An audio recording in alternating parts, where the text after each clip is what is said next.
First of all, thank you for your patience. As everybody knows, we've had a tough night. It's been a long night. Earlier this evening, everybody okay? Yeah. Earlier this evening, the Brevard County Sheriff's Office and the Titusville Police Department were jointly working on an investigation involving citizen complaints of prostitution. As a result of those complaints and through some investigative work, they had identified a suspect in those complaints that was on Covina Street, at a house on Covina Street, not far from where we are right now. They had developed a probable cause for an arrest and had actually gone to the residence for the purpose of taking the lady into custody. As they started to approach the residence, a male subject inside the home opened fire on our deputies, and our deputies returned fire. A member of our Sheriff's Office family was shot, injured during that exchange of gunfire. He is currently in critical condition, in surgery. Our thoughts and prayers are with him, his immediate family, and our Sheriff's Office family at this time. The male subject was also shot during the incident, has been transported to a local hospital, and is listed in stable condition at this point. Our deputies were, as I said, acting on citizens' complaints of prostitution. They were trying to make an arrest, had been working jointly with the Titusville Police Department, and as they approached the house, the subject opened fire. We don't know at this time much other detail to it. As you guys have known throughout the night, our SWAT team is still in the process of clearing the residence, as we don't know who else was inside, and we are still trying to get details. As is always the case, the Florida Department of Law Enforcement is conducting a parallel investigation to our own investigative team, and we are really right now focused on the well-being of our deputy and trying to make sure that his family is cared for at this time. Again, appreciate everybody's thoughts and prayers as we go through the night. Sheriff, can you elaborate on what they encountered when they got there? You mentioned that this man shot one of your own. Did he come out of the front door? Was it sort of an ambush style? Can you just sort of go down? Yeah, I would say, given that they, from everything we see right now, they had not even gotten all the way up to the house. So I would definitely classify it as an ambush based upon the information I have right now. But again, we are still very early in trying to put the pieces back together of what took place tonight. You know, it's just crazy to me that somebody would open fire on our deputies. They were all clearly marked. They were all wearing their tactical vests with their clear markings on the front of them.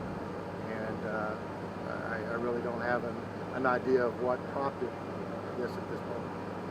Can you tell us where the deputy was shot? At this point, I can't, and I say that because I'm not really sure. The surgery team has been working on him since he was taken to the hospital. I do want to commend the Brevard County Fire Rescue, who, from all counts, did an amazing job at taking care of our deputy. They were not only quickly on the scene, but did an excellent job from what the team at the hospital has told me. What about the prostitute that you guys were after? Was she in the house? Is she in custody? She is currently in custody, is with our agents, and we are trying through her to get some idea of what unfolded tonight. Obviously, the suspect that was shot, he's in stable condition. At our earliest opportunity, both us and FDLE will be interviewing him as well. Just the two of them, or were there others in the house? As far as I know right now, as I said, actually our team was just in the final stages of clearing the house. We had to send the robot in to see what was exactly in there, given the dynamics of what happened tonight. But we are in the final stages of it. But what we know right now, it was just those two. Do you believe that the man that was shot, was he like a pimp? I don't know. Yeah, I really don't have an idea of what his role was. So I can't say. Any children in the house?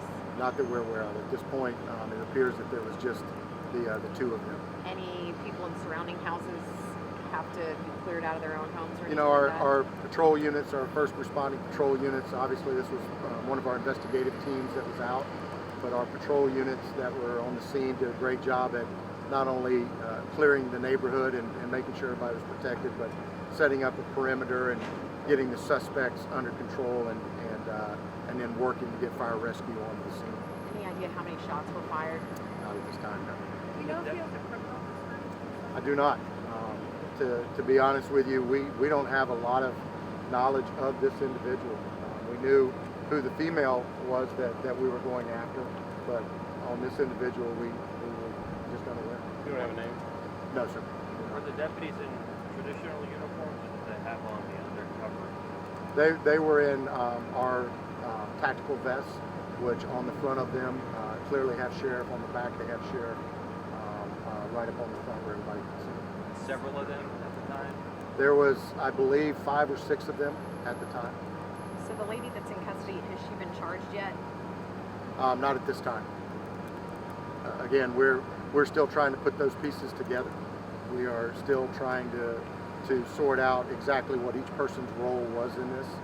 And to be very honest with you, the largest part of our evening has been spent with our deputy's family and trying to make sure that they are taken care of and that our family member is being taken care of. Are you ready to release his or her name yet? Not at this time. We will, once we get a better grip on his condition, we will do a follow-up with everybody. But at this time, we're holding that to just give his family some time to absorb what's going on. So our morning folks know, when are you guys expecting another update? I would say hopefully we'll have an update on the condition of our deputy, hopefully within the next hour. But as always, our PIO will make sure that you guys are up to date on it. I do appreciate everybody's patience on this. Obviously, I see the hurt in all of your faces tonight, and we're hurting too. We've got a member of our family that is in really critical condition right now. Is he at Palms or at RFC? Not releasing where either of them are at the hospital at this time.